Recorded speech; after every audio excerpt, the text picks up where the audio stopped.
Welcome back, America, to the News from the Real World podcast. I'm Quinn. I'm Jody. Jess. Eleanor. And this segment, we're starting off with a rather incendiary article.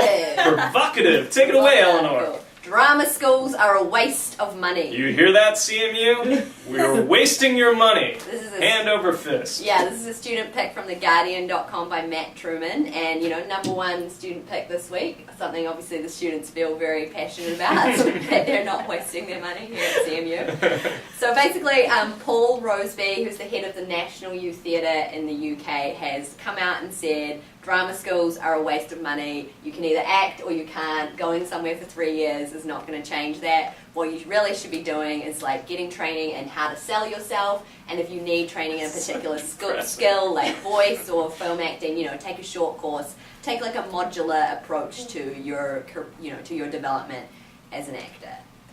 What did you guys think? I thought it was rubbish, personally. Yeah, total garbage. Yeah, I think that's just it. He makes a point. If you have an instinct and drive and ambition, you probably can do it. It'll be a lot harder without your training. I think it's comparable to politics. Who studies to run campaigns and lobby in Washington, D.C.? I think it's probably the only field that's harder to break into than entertainment. And I know very intelligent people who work very hard in school, and it costs them just as much as it's costing me. Mm-hmm.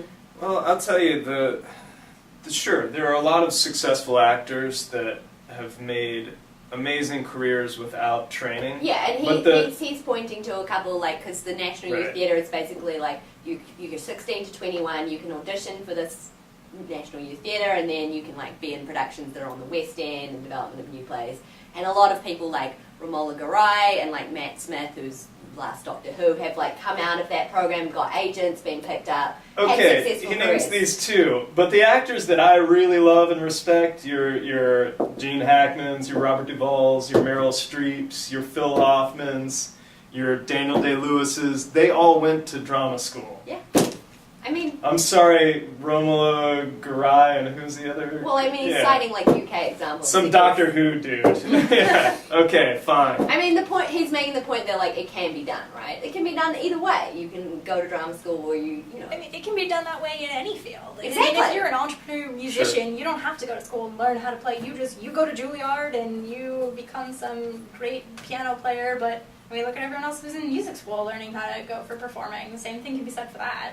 Yeah, I think the thing that drama school really teaches you is an approach to your, a commitment to lifelong learning. So they're not just giving you the skills that you need now to be a good actor, but the investment in trying to become a better actor throughout your career, and how you can keep doing that once you leave, which is what I think you might not necessarily get if you just come straight out of high school, or you just get an agent and start working. Yeah, how do you then grow from there over the course of your career? I know one of the commenters, I think it was Sophie, was saying how you needed to, learn the history of your craft and learn the respect of everything that's gone into it. And I think that's really important too. Absolutely. So, Nicholas Coet is a student comment. He says here, each actor or actress is going to have their very own style of learning, experiencing, and moving forward in their world, whether that requires them to receive a formal drama education for 3 to 4 years or various spread out sessions over the course of time. It's ultimately up to the individual and cannot be determined by someone else who thinks they know better. Well, there you have it. Don't go dropping out of school, CMU actors. Training will take you places. Of course, yeah. It seems like every week now we have some job-related article. Take it away, Jess. All right, this one in particular is about resumes. It's called 7 Outrageous Things People Actually Put on Their Resumes. It is a student pick from TheGuardian.com by Matt Truman. The article basically said that people put some crazy things on their resume in order to stand out, and some people just get way too crazy. So the vial of blood. There was somebody who sent a plastic foot in the mail and put in her cover letter all kinds of foot reference, get my foot in the door and have a leg to stand so on. Creepy. And, someone sent a vial of fake blood and said they would sweat blood for the job. Somebody sent body measurements. Someone's resume was so long they had to include a table of contents with it. people who said worthless skills like Microsoft Office. That Can is speak now, English. that was my favorite. Someone who put on their resume, I'm proficient in English. I feel like, I hope if you're applying for a job in America or, any other English-speaking country that you can speak the language. My favorite was I can use a paper shredder. Yeah. Right. I mean, there are just some skills that a job will expect you to have. You can use a Yeah. photocopier. Good for you. Yeah. I hope you can do that. Well, don't put that on your resume. Yeah. Ah. What about if you could fix a broken copier? What, That would be A it. broken copier ruins everyone's day. it does. What's the weirdest thing you've ever had on your resume? I'm proud to say that my resume still says expert burrito roller. Nice. Awesome. Yeah, I don't know. But this did make me think of, I used to work on this children's television show when I was like 16, and we were like the live phone people, like answering the phones from kids and like fielding them to the presenters. And a colleague that I worked with on this show had been so obsessed with the show as a child that when we got to like 15, she wrote a letter and posted a new letter every single day for 2 years to this show trying to apply for a job there. And amazingly, they were just like, "You're a freak. We love your commitment. Come in for an interview." And then she got a job there Wow. Good for her. through being totally nuts. But I don't think Sometimes it that's works. as normal. Yeah, thing no, that most you people, should- yeah, you should that's do. called harassment. Yeah.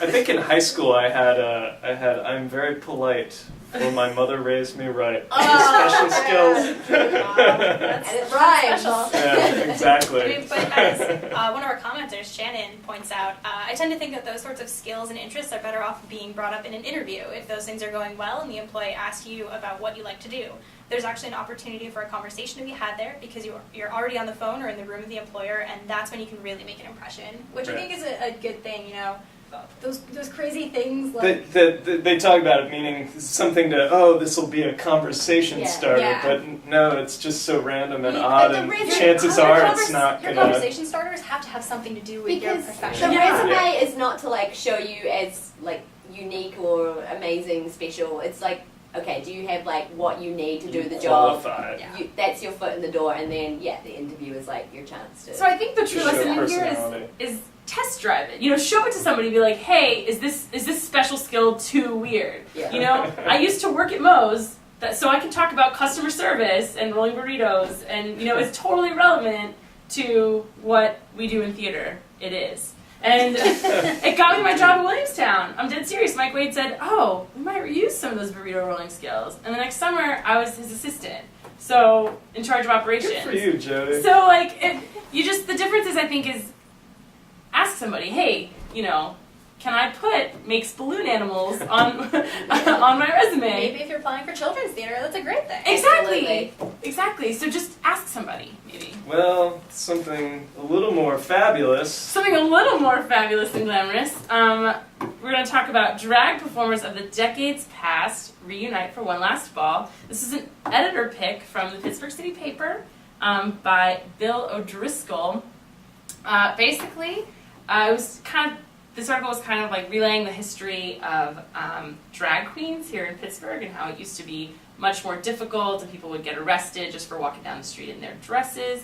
And now it's, a big part of the culture, and they were just having kind of one last ball to honor this woman, Miss Connie, for all her contributions to sort of the scene.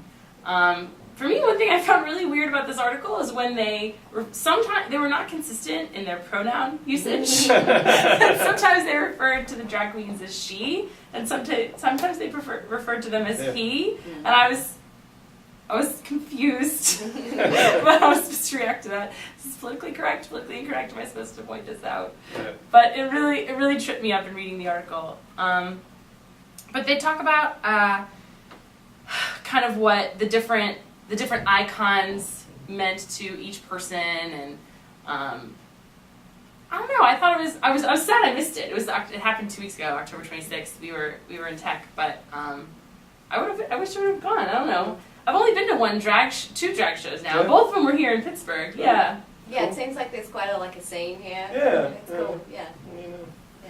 It's cool. I what I took away from this is, I've noticed this over the last 5 or so years, that there's become more of a reverence for gay and lesbian history, just as society's views and ideas have shifted. And it's pretty cool. You know, there's an interesting history there to be mined. Yeah. You know? And what's great is there's like a deep respect for it here. Yeah. Which is, you know, which could be surprising. I'm not surprised here. I would be surprised if that existed in other places, I guess. In the South, I would imagine I'd be surprised by that. But Right. which is wrong. But here, it's kind of encouraging. It's cool in this Yeah. working Right. class town. There's Yeah, you know, reverence for the drag scene and its history. Yeah. Cool. Fantastic. Yeah. You got any comments for us? I don't have any student comments for us. I'm sorry. You failed. I You're failed. one article I'm this week. one article. Jen. I fail. Well, no, we have one more actually. This segment. It's yours. It's mine. I know. This is a student pick from Boing Boing or Boing. Is it Boing Boing? Boing, I think. Boingboing.net. It's entitled Inkadai, Cool Alternative to Traditional Screen Printing, and it's by Mark Frauenfelder. Basically, it's this video that shows this kind of cool new way to basically you can take a picture of anything and silkscreen it on a shirt. What did you guys think? I thought it was cool. I had to watch the video a couple times to see how she did it Yeah. because I didn't fully understand the process either, just from the wordless video. well, and what confused me is she took the picture and then she inverted the image of the picture on her, and she did it on her phone, and so it was really playing with positive and negative space because when she put the image in when she put the sheet of paper in like the dye in the color, Yeah. and then she spread it on the thing, and she just left it outside, I guess, to dry for a while, and then she peeled it up, and I had to watch it and go back a couple times and see where the color ended up and where it was white. I was confused. I mean, I think it's really, really cool, but I think this has been around for a really long time. I mean, I can remember when I was a kid growing up, and they would sell like special kits where you'd like paint on your shirt and leave it out in the sun, and then where the paint was in the sunlight, it was a chemical reaction that would bring the image up through the material. So I think it's an old thing, but it's a new kind of marketing for it and a new product. Yeah, I mean, it seems like it's a variation on like normal screen printing, but it's just like a much simpler and kind of thing to do. But people were saying it's good for like a one-off kind of thing, but if Yeah. you wanted to do like a whole batch, it would still be kind of more cost-effective to do like a proper screen and do it that way. It seemed to me like the kind of thing you would do as an event for like a party or a fundraiser, like Yeah. like a bridal shower or a bachelorette party Right. or something, or like a birthday party. You know, something where like everybody's drinking like and kind of. yeah, like tie-dye. Everybody's drinking and making their own shirts, and oh look, I made a shirt from the But time we did this thing. It was cool. It looked like it was wash resistant. Like Yeah. they threw it in the washer and it didn't Oh, I thought that was part of make the. I ink, thought that was like, part of the go process. away. Yeah, I think Probably it was. both. Oh, Yeah, okay. yeah, probably. Yeah. Yeah. There you go. Anyway, cool. Inkadai. But it was a very sexy video. I think they'll Yeah. sell a lot of products. was. Yeah, the company really is well called Lumi, and it's run by Jesse Janae. Mariah G writes, "This is so cool. I love how simple it looks, and I love the idea of being able to turn anything into a t-shirt." So there you go. Inkadai. Check it out. That's it for this segment of the News from the Real World podcast. I'm Quinn. I'm Jody. Jess. I'm Eleanor. Join us for segment C. Just got paranoid that it wasn't recording. Jordan's like, "This is your only task, Eleanor, to make sure you record." I was like, "I have hit record, but I couldn't see the red light." So I I was think like, you got your little It says- teaser it bit says for REC on